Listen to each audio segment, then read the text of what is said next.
तो नमस्कार आप सभी प्यारे साथियों को। तो इस वीडियो के अंदर मैं आपको साइंस विज्ञान जो 20 मार्च 2024 को एग्जाम हुआ है क्लास 10th का, उसकी बिल्कुल सटीक आंसर की मैं बताने वाला हूं। आपने यदि कहीं और से चेक किया तो जरूर यहां पर आपको नया भी आंसर देखने को मिल सकता है, इस बात का ध्यान दें। पूरा एनसीईआरटी बेस आपको मैं आंसर और प्रूफ के साथ में बताऊंगा ये आंसर क्यों आया है। ठीक है, तो देखो पहले पेपर तो होगा ही। देखो पहला क्वेश्चन क्या कह रहा है कि Fe प्लस H2O आगे जाकर के Fe3O4 प्लस H2 बन रहा है।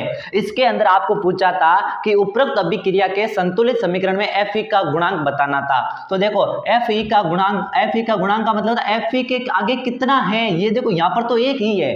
जिसने इस प्रकार से लिखा है कि एक है तो वो गलत क्यों है?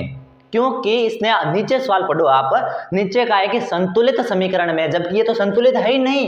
कैसे पता चला कि संतुलित नहीं है? इधर देखो आप एक है, इधर कितने हैं? ये 3 है, तो आप कैसे बता सकते हो कि संतुलित है? तो पहले आपको संतुलित करना होता है इसको, फिर गुणांक बताने होते हैं। जैसे ही आप इसके आगे 3 लगा दोगे तो आप देखो, और ऑक्सीजन इधर कितने 4 है, तो इधर भी आपको 4 लगाने पड़ेंगे। तो देखो अब Fe3 इधर भी 3, ऑक्सीजन 4 इधर भी 4, हाइड्रोजन 4 दूनी 8 और इधर भी आप लगा दो 4 दूनी 8। तो ये अब संतुलित हो गई है। अब आपको Fe का गुणांक बताना था, जिसके अंदर 3 आंसर बिल्कुल राइट होता। नेक्स्ट मैं दूसरे क्वेश्चन की तरफ चलता हूं। दूसरा क्वेश्चन क्या कह रहा है कि दही में उपस्थित अम्ल है। तो ये जो आपको अम्ल दिए गए हैं कि कौन सा दही के अंदर उपस्थित होता है, तो आप सभी जानते हो कि दही के अंदर जो उपस्थित होता है वो लैक्टिक एसिड होता है। मैं दूसरे का आंसर लिख देता हूं, लैक्टिक एसिड। आप चेक करते जाना और जरूर कमेंट बॉक्स के अंदर बताना कि इतने सही हुए, लैक्टिक एसिड। ठीक है।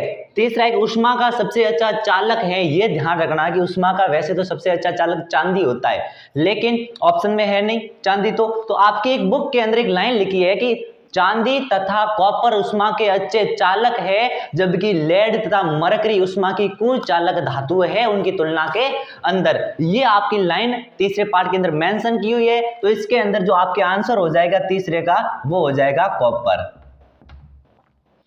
चौथा है कीटोन में उपस्थित प्रकार्यात्मक समूह बताना था कि कौन सा इसके अंदर क्रियात्मक समूह है। तो जिसने बी ऑप्शन भरा है वो बिल्कुल राइट भरा है इसमें। पांचवा क्वेश्चन है कि मानव में हृदय एक तंत्र का भाग है जो संबंधित है। तो हृदय आप सभी को पता है परिसंचरण तंत्र का भाग है। सर्कुलेशन सिस्टम जो होता है उसका एक सर्कुलेटरी सिस्टम का एक पार्ट है। नेक्स्ट है पर्ण रंध्रों में छिद्रों के खुलने व बंद होने का कार्य किसके द्वारा होता है। तो आप सभी को पता है खुलने और बंद होने का कार्य द्वार कोशिका या फिर जो गार्ड सेल होती है उसके द्वारा होता है, गार्ड सेल।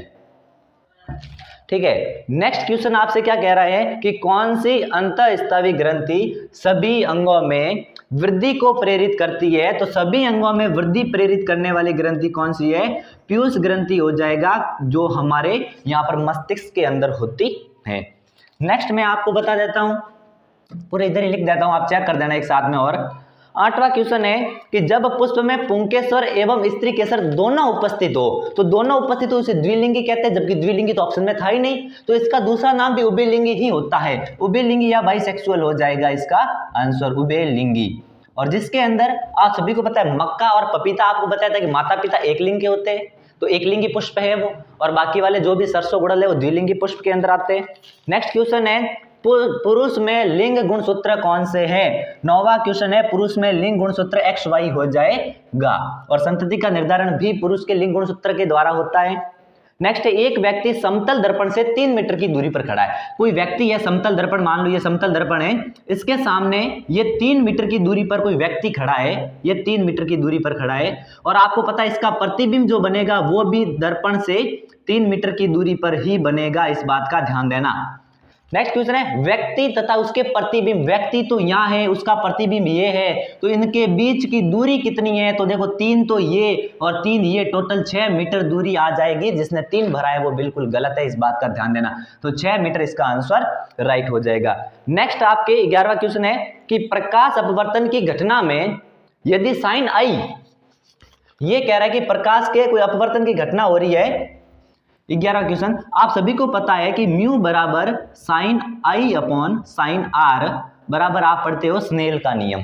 स्नेल का नियम क्या पढ़ते हो कि निश्चित तरंग तथा जो भी मतलब तरंग दैर्ध्य वगैरह होती है उसमें प्रकाश के अपवर्तन की घटना में आपतन कोण की जया तथा अपवर्तन कोण की जया का अनुपात सदैव स्थिर रहता है, जो अपवर्तनांक के बराबर होता है। ये कह रहा है कि साइन आई बराबर ए, ये कह रहा है कि साइन आई बराबर ए और साइन आर बराबर बी। तो आप सभी को पता साइन आई की जगह आप ए रख लो, साइन बी आर की जगह बी रख लो, तो म्यू बराबर ए अपॉन बी, जो ऑप्शन आपके स के अंदर आया हुआ है।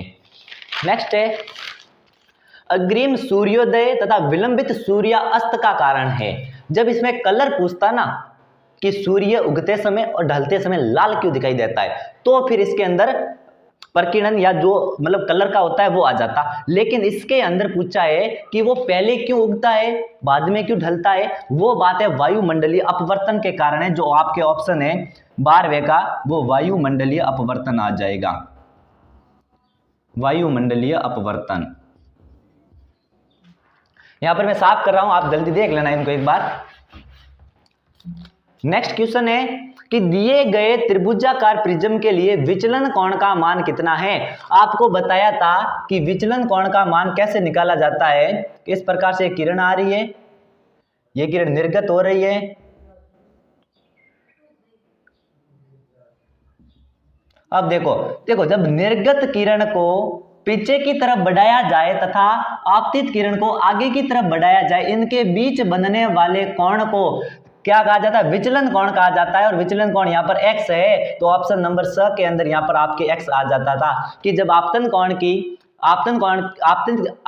किरण को आगे बढ़ाया जाए और निर्गत किरण को पीछे की तरफ बढ़ाया जाए, तो उनके बीच में बनने वाला कोण को निर्गत कोण कहते हैं। तो यहाँ पर आपको x से दर्शाया गया है। नेक्स्ट है विद्युत उपकरणों में भू संपर्क तार का उपयोग किया जाता है। तो इसके अंदर भू संपर्क तार का उपयोग है, ये आपके 14वां सवाल है, वो सुरक्षा के लिए किया जाता है, सुरक्षा उपाय के लिए, सुरक्षा उपाय के रूप में। नेक्स्ट है धारावाही चालक के लिए दक्षिण हस्त अंगुष्ठ नियम में अंगूठा दर्शाता है।